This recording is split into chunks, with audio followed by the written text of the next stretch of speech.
HS1 news में आप सबका इस्तकबाल है। आइए नजर डालते हैं आज के अहम खबरनामे पर। सऊदी वजारत हज व उम्रा ने कहा है कि रमज़ान के दौरान किसी शख्स को एक से ज़्यादा उम्रे की इजाज़त नहीं है। तमाम लोग सिर्फ एक बार उम्रा करें, दूसरों को भी उम्रा करने का मौका दें। औकात अखबार के मुताबिक वजारत हज व उम्रा ने एक बयान में कहा है कि रमज़ान में एक मरतबा उम्रे की पाबंदी से दूसरों को इत्मीनान और आसानी के साथ उम्रे का मौका मिल सकेगा।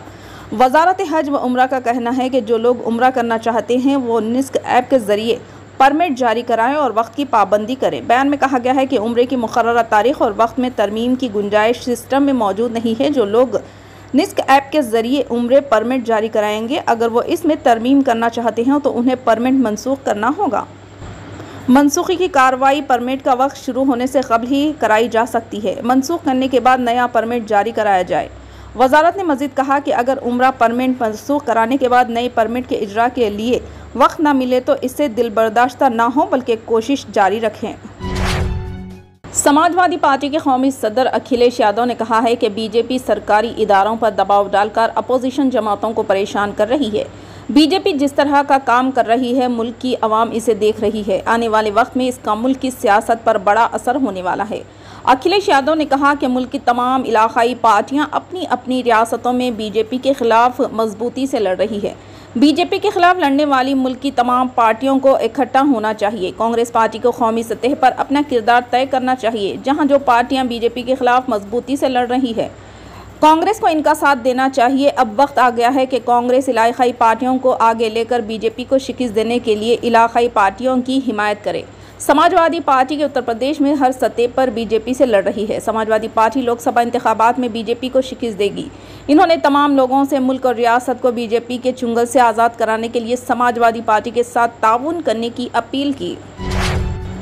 अमृतपाल सिंह भले ही पुलिस की गिरफ्त से दूर है, लेकिन इनके गिरफ्तार साथियों से बड़े इंकशाफात हो रहे हैं। अगर मोतबर ज़राए की माने तो अमृतपाल सिंह और इनके हामी नशा छुड़ाने की आड़ में नौजवानों को अपने साथ जोड़ रहे थे, जिन्हें इन्हें अपनी बनाई AKF फोर्स में भर्ती करना था। यही नहीं, अमृतपाल सिंह जो मफरूर चल रहा है, नौजवानों के ब्रेन वॉश भी करवा रहा था और उन्हें एक मखसूस कम्युनिटी की तरफ उकसाने की कोशिश कर रहा था। पुलिस की जांच में गिरफ्तार मुल्जिमान के मोबाइल से कई मशकूक वीडियो भी मिली है, जिससे साफ जाहिर होता है कि अमृतपाल सिंह कोई बड़ी साजिश रच रहा था। गोलियां चलाने की ट्रेनिंग देने, ब्रेन वॉश करके नौजवानों को उकसाने के इंकशाफ से पुलिस भी हैरान है। अमृतपाल सिंह ने कम वक्त में इतनी बड़ी साजिश कैसे तैयार कर ली।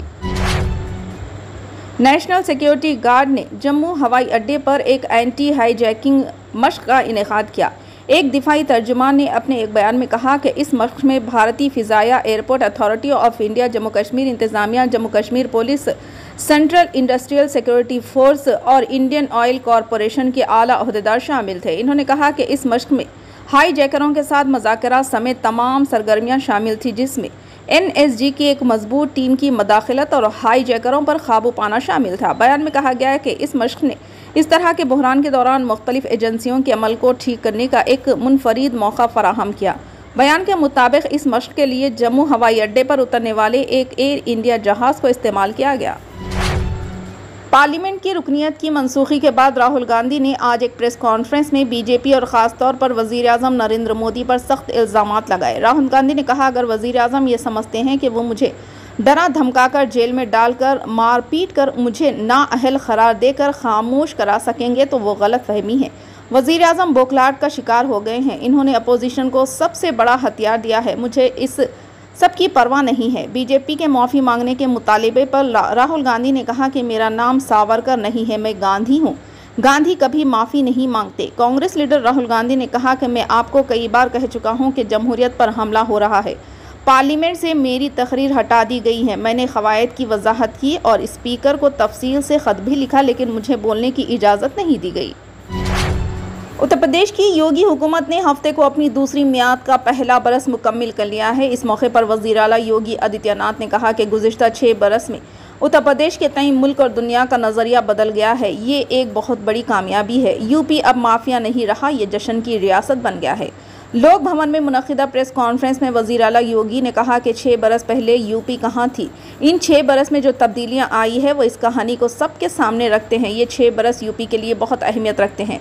मुकम्मल अक्सरियती हुकूमत और इसके इस्तेहकाम का क्या मतलब है? यह बीजेपी हुकूमत ने यूपी के अंदर बाहमी हम आहंगी के ज़रिए हासिल की है। योगी ने कहा कि 6 बरस में हमारी हुकूमत ने वज़ीर-ए-आज़म नरेंद्र मोदी की तरगीब से यूपी की मजमूई तरक्की के लिए एक्शन प्लान को लागू करने के लिए हर सतह पर कोशिशें की। नतीजा सबके सामने है। जनाब वासिकुर रहमान की रहायशगाह महल हाजीपुरा में मुअज़्ज़िज़ीन शहर कोटला की नशिस्त मुनक़िद हुई। इस मौके पर माइनॉरिटी मालियाती कॉरपोरेशन चेयरमैन इम्तियाज़ इसाक़, जनाब कलवा कुंटला विद्यासागर राव, रुकन असम्बली कोटला मौलाना सैयद मज़हर क़ासमी, सदर जमीयतुल उलमा ज़िले जगतियाल अन्नम अनिल, सदर BRS party Kotla town doctor Y Anup Rao, senior BRS रियासती क़ायद जी पवन, नायब सदरनशीन मजलिस बल्दिया कोटला, काउंसलर्स मजलिस बल्दिया कोटला मुज़फ़्फ़र अहमद सज्जू, बाबा भाई, अब्दुल रहीम, मोहम्मद रफ़ी के अलावा नौजवानों की कसी तादाद मौजूद थी। इस मौके पर मौलाना मुफ्ती सैयद मज़हर क़ासमी ने कोटला के मुसलमानों के मसाइल से माइनॉरिटी मालियाती कॉरपोरेशन चेयरमैन इम्तियाज़ इसाक़ को वाकिफ़ करवाया। चेयरमैन इम्तियाज़ इसाक़ ने मसाइल के बगौर समाअत की और मसाइल की यकसोई के हल के लिए अपनी जानिब से हर मुमकिन कोशिश करने का तयक़ुन दिया। जम्मू कश्मीर के सांबा के इलाके बारी भरमन्ना में हफ्ते के रोज़ एक फैक्ट्री में धमाके के नतीजे में कम अज़ कम एक शख्स हलाक और 4 दीगर अफराद ज़ख्मी। पुलिस ने धमाके में दहशतगर्दी के ज़ाविये को मुस्तरद करते हुए कहा है कि ये स्क्रैप फैक्ट्री में एक पुराना मार्टर गोला फटने से हुआ है। पुलिस के मुताबिक ये वाक़या स्क्रैप फैक्ट्री के अंदर पेश आया। पुलिस ने मज़ीद कहा कि ये स्क्रैप के अंदर कुछ मवाद की वजह से हो सकता है, लेकिन फ़िलहाल किसी इम्कान को रद्द नहीं किया जा रहा। ज़ख्मियों को हॉस्पिटल में दाखिल कराया गया है। इन्होंने मज़ीद कहा कि पुलिस मौके पर पहुँच गई है और मामले की तहक़ीक़ात कर रही है। पुलवामा में इनकाउंटर न्यूज़ 18.com में 18 मार्च 2023 को शाये हुई खबर के मुताबिक जनूबी कश्मीर के पुलवामा के मित्री गांव इलाके में हफ्ते की सुबह दहशतगर्दों और सिक्योरिटी फोर्स के दरमियान मुख्तसर तसादुम हुआ। जम्मू कश्मीर पुलिस ने कहा कि इलाके में दहशतगर्दों की मौजूदगी से मुतालिक मखसूस इत्तलात की बुनियाद पर गांव में मुहासरे और तलाशी की कार्रवाई शुरू की गई है, जिसके नतीजे में फायरिंग का तबादला हुआ। फ़िलहाल के लिए इस खबरनामे में बस इतना ही। देखने के लिए आपका बहुत बहुत शुक्रिया। अगर आप नए हैं इस चैनल पर तो सब्सक्राइब ज़रूर कर लें और बेल आइकन को दबा लें ताकि हमारी हर खबर आप तक पहले मिले।